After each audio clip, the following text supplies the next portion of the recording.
جو دنیا نے اسٹینڈرڈ بنا لیے ہیں بھائی، آپ اس سپلائی چین کے اندر کسی جگہ بھی کھڑے ہوئے ہیں، آپ سیڈ سٹاک لیول کے اوپر ہیں، آپ بیک گراؤنڈنگ کے اوپر ہیں، آپ فیلڈ لاٹس کے اوپر ہیں، آپ سلاٹر ہاؤس کے اوپر ہیں، آپ ایکسپورٹ کے اوپر ہیں، کائنڈلی جو دنیا کے اس وقت سٹینڈرڈ بن چکے ہوئے ہیں نا، اس کو اڈاپٹ کر لیجئے فوراً، چیزیں بہتر ہو جائیں گی۔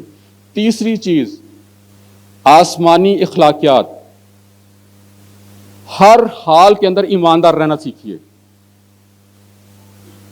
ہر حال کے اندر ایمانداری، یہ ہمارے لیے سب سے مشکل کام ہے، ہر قسم کے حال کے اندر ایماندار رہنا۔ ہمارے لیے سچویشن چینج ہوتی ہے، ہمارے لاجک چینج ہوتے ہیں، ہماری ریزن چینج ہوتی ہیں، ہمارے ایکسکیوزز چینج ہو جاتے ہیں۔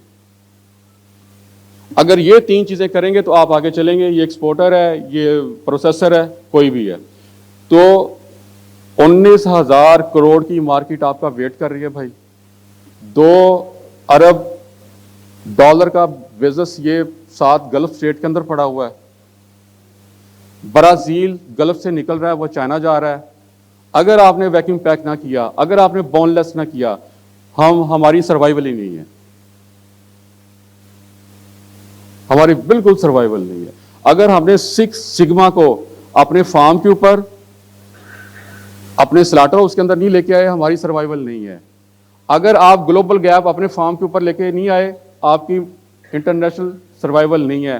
اگر آپ نے حلال فیڈ کی سرٹیفکیشن نہیں لی اپنے فارم کے لیے، آپ کی سروائیول نہیں ہے۔ اگر آپ نے ہیسپ نہیں لیا، اور اگر آپ نے رسک بیسڈ انسپیکشن کو اڈاپٹ نہیں کیا، ہماری جو انسپیکشن ہے نا وہ رسک بیسڈ نہیں ہے۔ ابھی ڈاکٹر صاحب نے کتنی چیزیں بتائیں، بیکٹیریا رسک ہے بھائی، مائکروبیل لوڈ رسک ہے بھائی۔ اگر ہماری انسپیکشن اور ہمارا کوالٹی کنٹرول رسک بیسڈ نہیں ہے، ہم انٹرنیشنل لیول پہ پروڈکٹ دے ہی نہیں سکتے۔ اور کچھ دنوں کے بعد جب پاکستانی پبلک اویئر ہو جائے گی کہ یار آپ ہمیں کھانے کے لیے کیا دے رہے ہو، تو یہ بھی سٹاپ کر دے گی آپ سے چیزیں لینی۔ ہم سرٹیفکیشن کس لیے لیتے ہیں فارم کے اوپر یا سلاٹر ہاؤس کے اوپر؟ جسٹ فیس سیونگ کے لیے، اس کو اڈاپٹ نہیں کرتے۔ آپ مجھے بتائیے کتنی جگہ پہ ریئل سینس کے اندر سرٹیفکیشن کو اڈاپٹ کیا جا رہا ہے؟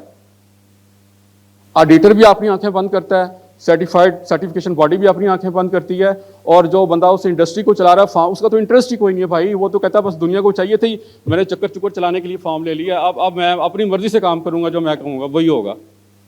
تو کیسے کام چلے؟ کریں نا سرٹیفکیشن جو کرتے ہیں کینسل کریں کسی بھی انڈسٹری کی، کیسے نہیں ٹھیک ہوتے؟ تو یہ ہمارے پاس اللہ نے ہمیں ان گنت امکانات دے کے پیدا کیا پاکستان کو، ہم نے اس کی اونرشپ نہیں لی۔ ہم نے یہاں پہ ویسے میں تو بات کروں گا سلاٹر ہاؤسز اور بیف انڈسٹری، کوئی بندہ اونرشپ نہیں لیتا، وہ کہتا ہے یار میرا سلاٹر ہاؤس چل رہا ہے، دیہڑی میری لگی ہوئی ہے، میں نے کوئی 20 سال پہلے یہ سارے سلاٹر ہاؤس بنے تھے، 1 ٹکے کی نئی انویسٹمنٹ نہیں ہوئی، ٹیکنالوجی چینج ہو گئی، ریفریجریشن چینج ہو گئی، پروسیسنگ چینج ہو گئی، ویکیوم پیکنگ آ گئی، ویکیوم پیکنگ ان کو US ایڈ دے کے گئی ہوئی بھائی، چھوٹی چھوٹی مشینیں رکھی ہیں وہ بھی نہیں کبھی استعمال کی۔ پاکستان کے اندر ایک سلاٹر ہاؤس ہے جس کو آپ واقعی سلاٹر ہاؤس کہہ سکتے ہیں، وہ ہے فوجی میٹ، لیکن اس کو بھی نہیں ہم چلا سکے۔ اس ریجن کے اندر ایسا سلاٹر ہاؤس نہیں ہے۔ اچھا پھر فارمر کہتا ہے کہ میرے پاس پیسے نہیں ہیں، HBL ایسٹس مینجمنٹ کمپنی کے ساتھ ہم کام کر رہے ہیں، اس وقت 10,000 کیٹل کی ہم فارمنگ کرتے ہیں، اس وقت 1,500 ایکڑ کی ہم کاشت کرتے ہیں، 1 پیسہ ہمارا نہیں ہے بھائی۔ آپ کام کرو گے، اللہ تعالیٰ آپ کے ساتھ لوگوں کو جوڑے گا، اور سکیل پہ کرو گے۔ آپ کو جی مجھے 200 کرنا، 200 کے اوپر آپ کے ساتھ کوئی انویسٹر نہیں آئے گا۔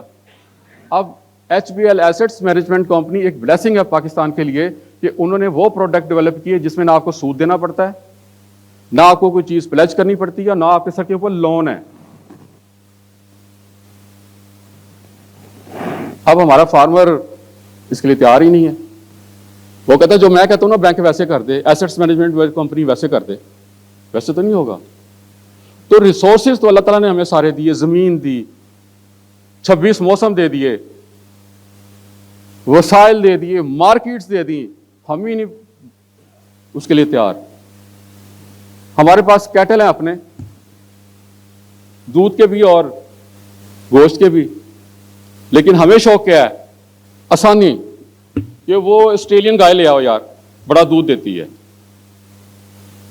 برہمن لے آؤ بڑا میٹ دیتا ہے، ہم ان کو کیوں نہیں ڈیولپ کرتے، وہ کیوں نہیں بناتے؟ وائی؟